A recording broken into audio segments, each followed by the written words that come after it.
सुप्रभात बच्चों, पिछली कक्षा में हमने संस्कृत में काम में आने वाले वर्णों के बारे में पढ़ा था, जिसमें स्वर व्यंजन को पहचानकर हमने लिखना सीखा था। आज हम उन्हीं स्वरों से मात्राएं बनाएंगे और मात्राओं को व्यंजन में लगाकर नए शब्दों का निर्माण करेंगे या शब्दों को मिला करके उनको स्वर व्यंजन को अलग अलग करके लिखना सीखेंगे। आइए देखते हैं मात्राएं कैसे बनती हैं। जब किसी व्यंजन में हम स्वर को मिलाते हैं तो उसका हलंत लुप्त हो जाता है, यानी कि गायब हो जाता है। वह स्वर से मिलकर सस्वर व्यंजन बन जाता है। जैसे क प्लस अ क, म प्लस ए में। अ व्यंजन में मिल गया तो क बन गया, अ लुप्त हो गया। म में ए मिला तो ए से ए की मात्रा बन गई और ए को हम नहीं लिखते हैं। संयुक्त वर्ण, जब दो व्यंजन मिलते हैं तो वह संयुक्त व्यंजन बनते हैं।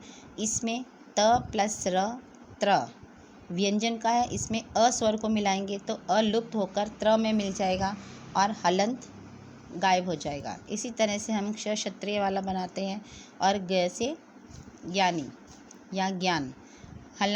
हलंत किसे कहते हैं? जिस शब्द के अंत में उसे लगाया जाता है उसे हलंत कहते हैं।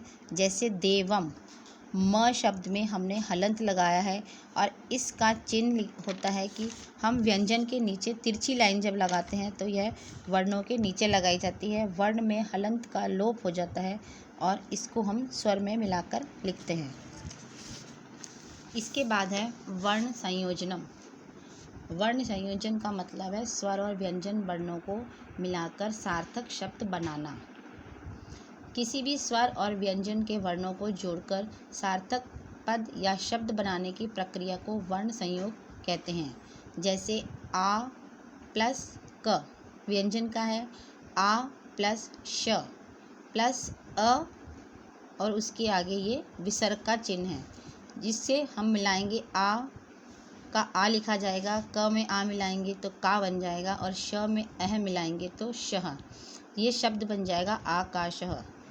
इसी तरह से स्वर, ख व्यंजन का है, अ प्लस र प्लस अ, ख प्लस अ ख और र प्लस अ खर। ये शब्द बनेगा खर। वर्ण विन्यास, शब्द जिन वर्णों से बनता है उन सबको अलग अलग करके लिखना है वर्ण विन्यास कहलाता है या वर्ण विच्छेद कहलाता है। विभिन्न ध्वनियाँ ही वर्ण कहलाती हैं। ध्वनियों के संयोग से शब्द बनते हैं और व्यंजन के वर्ण कितने होते हैं? 33 होते हैं। स्वर के बिना लिखे जाने पर व्यंजनों के नीचे हलंत का चिन्ह लगाया जाता है। ह्रस्व स्वर हमने पिछली क्लास में पढ़ा था। ह्रस्व स्वर में एक मात्रा का उच्चारण होता है। दीर्घ स्वर में दो मात्राओं को हम बोलते हैं तथा प्लुत स्वर के उच्चारण में ह्रस्व स्वर से तिगुना समय लगता है। अनुस्वार में अंग की मात्रा तथा विसर्ग में दो बिंदी लगाई जाती हैं, स्वर के बाद लगाया जाता है। इनका उच्चारण व प्रयोग स्वतंत्र रूप से नहीं किया जाता। अब आपको गृह कार्य में क्या करना है, आप सभी को अपना अपना नाम तथा अपने किन्हीं 5 मित्रों के नाम लिखकर उनको वर्ण विन्यास करना है, यानी कि स्वर और व्यंजन को पृथक करना है। उनके नाम में से स्वर व्यंजन को अलग अलग करके लिखना है। आज के लिए इतना ही काम है आपके लिए। धन्यवाद।